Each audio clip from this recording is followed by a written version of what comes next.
Bienvenidos a Abre los Ojos. Hoy vamos a hablar de las herencias. ¿Sabéis qué hay que hacer en caso de conflicto? Es decir, si uno de los herederos no está muy de acuerdo con el testamento, ¿qué es lo que tiene que hacer? O si, por ejemplo, la herencia tiene deudas, pero aún así os compensa aceptarla, ¿sabéis cómo tenéis que proceder? Y por otro lado, como estamos tan cerquita de las elecciones municipales y autonómicas, ¿qué ocurre si hemos recibido la carta para formar parte de la mesa electoral y no podemos ir? ¿Qué tenemos que hacer y a dónde tenemos que acudir? Todo esto y mucho más en el programa de hoy. Comenzamos.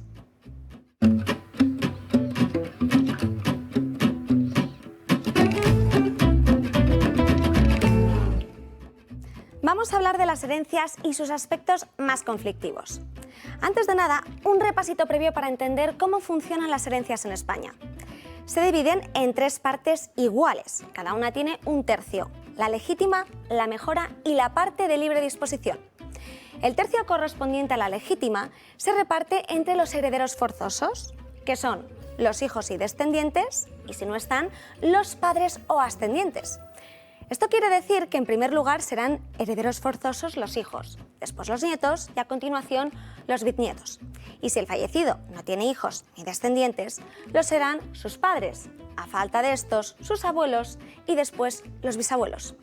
Pero hay una tercera persona, el viudo o la viuda, aunque con una diferencia, y es que tendrá derecho a recibirlo en usufructo.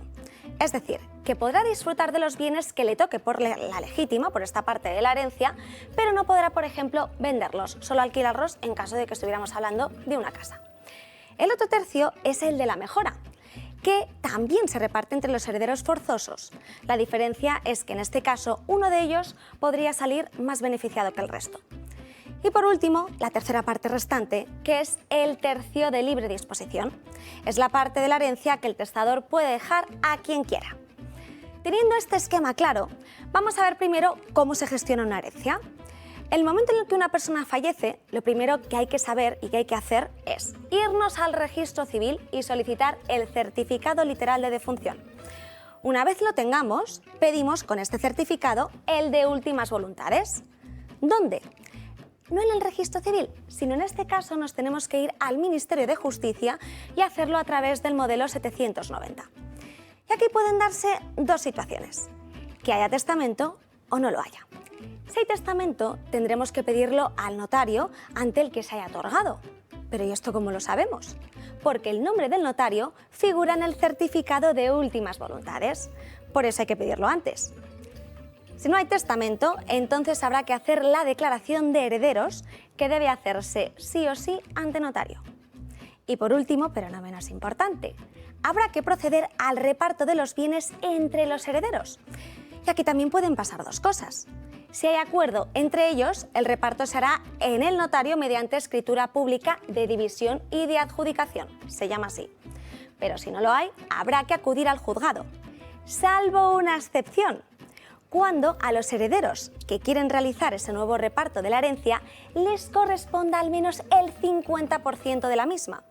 Entonces podrán acudir directamente ante el notario. Esto es uno de los requisitos que establece la Ley de Jurisdicción Voluntaria, que es la que permite y regula esta excepción.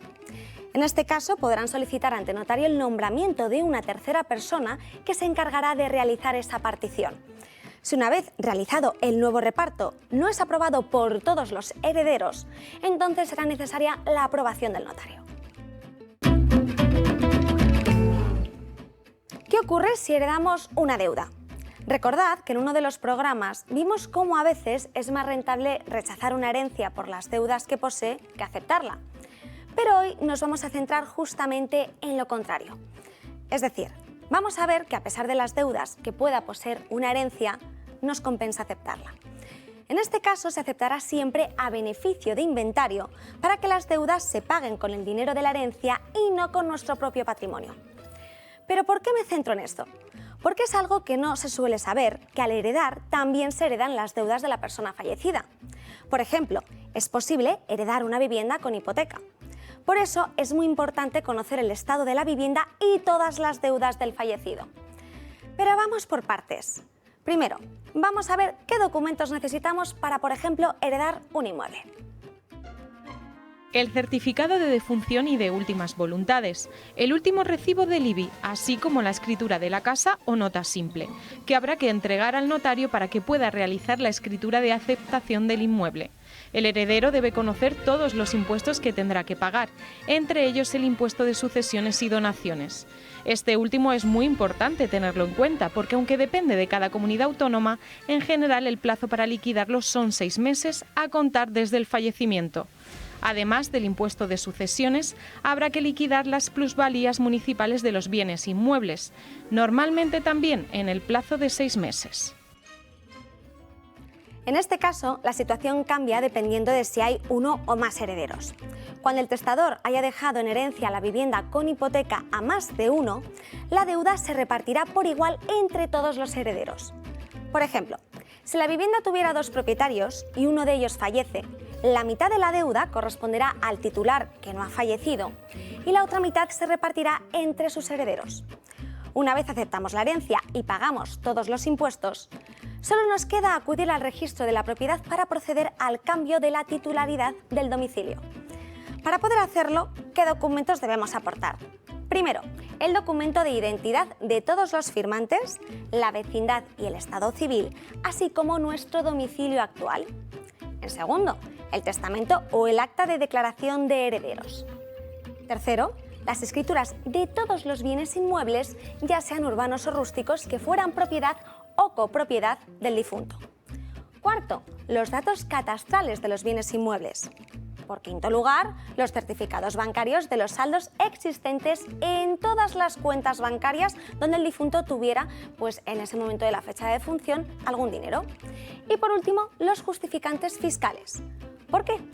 Porque puede haber diversas reducciones de la base imponible del impuesto a las que nos podemos acoger y las tendremos que tener en cuenta a la hora de calcularlo.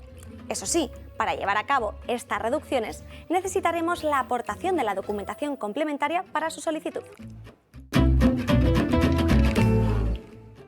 Tras la muerte de un ser querido, la herencia puede convertirse en un gran conflicto de intereses. Una de las partes puede no estar de acuerdo con la parte que le corresponde y estallar una guerra interna. Cuando esto ocurre, la parte perjudicada puede recurrir y reclamar la herencia. Pero para poder hacer esto es importante saber con qué plazos contamos, los costes del proceso y cómo podemos llevarlo a cabo. Es un proceso delicado y bastante costoso, por eso no suele ser una opción muy recurrente. Pero para quienes se aventuren en este tedioso proceso, vamos a contar qué necesitamos paso por paso. Primero, hay que tener a mano los siguientes documentos: el certificado de defunción, el de últimas voluntades y el certificado de seguro de vida, que puede tener efectos en la herencia. En segundo lugar, hay que comprobar que el fallecido hizo testamento antes de morir, porque en caso contrario habría que iniciar el proceso de declaración de herederos, donde se determina quiénes son por designación legal y no por la voluntad del fallecido. Y tercero, hacer un inventario de todos los bienes del fallecido para poder clasificarlos y evaluar el valor total del patrimonio, lo que también servirá para conocer las posibles deudas que pudiese tener. Con todo esto, y teniendo en cuenta el testamento, se podrá hacer el reparto de la herencia. Cosas que tenemos que saber. Quienes quieran comenzar el proceso de reclamación deben tener en cuenta un periodo máximo que varía en función de lo que estén pidiendo. 5 años si son pagos periódicos, 6 si son bienes muebles y 30 si son bienes inmuebles. Además, no será posible exigir a ningún heredero la decisión de repudiar o de aceptar la herencia hasta 9 días después del fallecimiento. Una vez exigido, eso sí, el heredero tendrá 30 días para tomar una decisión. ¿Te ha tocado asistir a una mesa electoral y tienes un compromiso inamovible? Hoy vamos a ver las razones que se pueden alegar para no formar parte de la mesa electoral. Lo primero que tenemos que saber es que los cargos de las personas que integran las mesas, incluidos los suplentes, son obligatorios. De hecho, no asistir a una mesa electoral sin justificarlo previamente puede acarrear una pena de prisión de 3 meses a 1 año o una multa de 6 a 24 meses. Las mesas electorales están a su vez compuestas por un presidente y 2 vocales, y su nombramiento es competencia de cada ayuntamiento. Se eligen por el Pleno Municipal mediante sorteo público entre las personas censadas que tengan menos de 70 años y sepan leer y escribir, aunque a partir de los 65 años de edad se podrá manifestar la renuncia en el plazo de 7 días. También quedarán excluidas aquellas personas que alcancen la mayoría de edad en el plazo comprendido entre las listas, la formación de las listas de votación y la propia votación. Se designarán a su vez 2 suplentes por cada persona que forme parte de la mesa, es decir, 2 por cada vocal y otros 2 suplentes para el presidente. Habrá un total de 6. A las personas designadas por el Pleno se les notificará que han sido elegidas para formar parte de la mesa electoral. Junto con esa notificación, será proporcionado también un manual de instrucciones para las personas que integran esa mesa puedan saber a qué deben atenerse y cobrarán una dieta también de 70 euros. Las personas designadas dispondrán de un plazo de 7 días desde la notificación para alegar ante la Junta una causa justificada y documentada que les impida aceptar el cargo.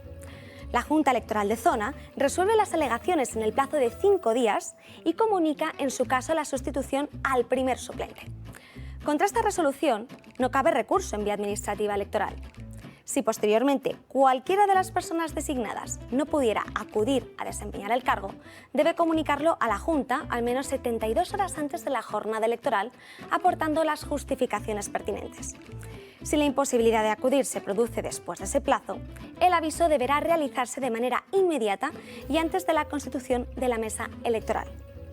Los suplentes, obviamente, también pueden alegar excusas que les impida formar parte de la mesa.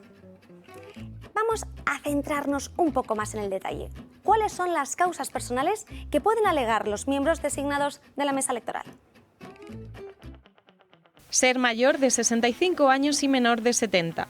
La situación de discapacidad e incapacidad temporal para el trabajo, acreditada mediante la correspondiente baja médica, así como la condición de pensionista de incapacidad permanente absoluta y de gran invalidez, la gestación a partir de los 6 meses de embarazo y el periodo correspondiente de descanso maternal, que deberán acreditarse mediante certificado médico, el internamiento en centros penitenciarios o en hospitales psiquiátricos, lo que se acreditará mediante certificación, haber formado parte de una mesa electoral con anterioridad, al menos en 3 ocasiones en los últimos 10 años, o la condición debidamente acreditada de víctima de un delito, siempre que se haya dictado una resolución judicial por la que se imponga una pena y cuando el condenado figure inscrito en el censo correspondiente en algunas de las mesas del colegio electoral al que pertenezca la víctima. Pero hay mucho más. Otras causas personales que se pueden justificar son las siguientes. La primera, lesión, dolencia o enfermedad física o psíquica que impida ejercer las funciones de miembro electoral en la mesa. La segunda, la condición de pensionista de incapacidad permanente, que esta ya la hemos visto, pero aquí es para ejercer una determinada profesión. La tercera, la situación de los riesgos durante los 6 meses primeros de embarazo. Y estas 3 situaciones se deberán acreditar mediante certificado médico. Cuarto, someterse a una intervención quirúrgica o a una prueba clínica relevante el día de la votación, en los días inmediatamente anteriores o al día siguiente siempre que resulten inaplazables. Estas operaciones deberán acreditarse mediante los correspondientes informes médicos. Quinto, la pertenencia a confesiones religiosas, en las que el ideario sea contrario o incompatible con la participación en una mesa electoral. El interesado deberá acreditar dicha pertenencia y, si no, deberá justificar los motivos de objeción o de incompatibilidad. Y sexto, el cambio de la residencia habitual a un lugar situado en otra comunidad autónoma cuando se justifique la dificultad de poder formar parte de la mesa electoral. Otras causas son las relativas a las responsabilidades familiares del miembro designado de la mesa electoral. Y son: la primera, la condición de madre durante el periodo de lactancia hasta que el bebé cumpla los 9 meses. La acreditación podrá realizarse mediante fotocopia del libro de familia o certificación del registro civil. Segunda, el cuidado directo y continuo de menores de 8 años o de personas con discapacidad física o psíquica, así también como el cuidado directo y continuo de un familiar hasta 2º grado que por razones de edad, accidente o enfermedad no pueda valerse por sí mismo. La celebración también de eventos familiares de especial relevancia que resulten inaplazables o en los que el aplazamiento provoque perjuicios económicos importantes, como una boda. La condición de madre o padre de menores de 14 años cuando se acredite que el otro progenitor no puede ocuparse del menor durante la jornada electoral. Y por último, las causas relativas al ejercicio profesional. Por ejemplo, quienes durante el día de la votación deban prestar sus servicios a las juntas electorales, a los juzgados o administraciones públicas que tengan encomendadas funciones electorales. Las que deban prestar durante la jornada electoral servicios esenciales de importancia vital, como son los de carácter médico, sanitario, de protección civil o los bomberos. Así también como los directores de medios de comunicación de información general y los jefes de servicios de informativos que deban cubrir la jornada electoral. O incluso los profesionales que deban participar en acontecimientos públicos que se celebran el día de la votación y que estén previstos con anterioridad a la convocatoria. Vistas todas las excepciones posibles, cabe preguntarse a quién le corresponde resolver estas peticiones. Para contestar a esta pregunta nos vamos a ir directamente al artículo 27 de la Ley Electoral, que establece que corresponde a la Junta Electoral de zona competente por razón de territorio, tanto aceptar como rechazar las causas alegadas para no ser miembro de una mesa electoral. La decisión, eso sí, de rechazo debe ser motivada. En resumen, si nos llaman para participar en una mesa electoral y no podemos acudir, debemos justificarlo debidamente y en el plazo establecido para ello, para evitar cualquier sanción. En el caso de que la resolución de la Junta no nos guste, esta no será susceptible de recurso administrativo electoral, aunque sí podremos interponer un recurso contencioso administrativo ante el juzgado competente. Ya sabéis que si queréis que tratemos algún tema jurídico en concreto, podéis mandarnos un email al correo que aparece en pantalla de abrelosojos@eltorotv.com. Intentaré resolver todas vuestras dudas y os daré, como siempre, las claves más importantes. Os espero la semana que viene con más asuntos por resolver, porque recordad que el desconocimiento de las leyes no nos exime de su cumplimiento. Hasta pronto.